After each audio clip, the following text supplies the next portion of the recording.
বাংলাদেশি পাসপোর্টে ইসরায়েল ব্যতীত শর্ত ফের চালুর উদ্যোগ নিয়েছে সরকার। এজন্য পাসপোর্ট অধিদপ্তরকে চিঠি দিয়েছে স্বরাষ্ট্র মন্ত্রণালয়।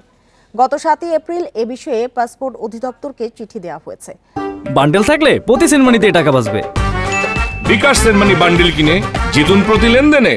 উপসচিব নীলিমা আফরোজের সই করা চিঠিতে বলা হয়েছে, পাসপোর্টে নতুন করে একসেপ্ট ইসরায়েল বিষয়টি বহাল করা হয়েছে।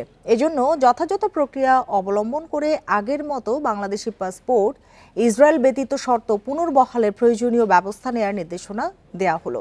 এদিকে ফিলিস্তিনে ইসরায়েলি বাহিনীর গণহত্যা ও আগ্রাসনের বিরুদ্ধে রাজধানী সহ সারা দেশে গত কয়েকদিন ধরেই বিক্ষোভ চলছে। এরই ধারাবাহিকতায় পাসপোর্টে ইসরায়েল ব্যতীত শর্ত আবারও চালুর দাবি ওঠে।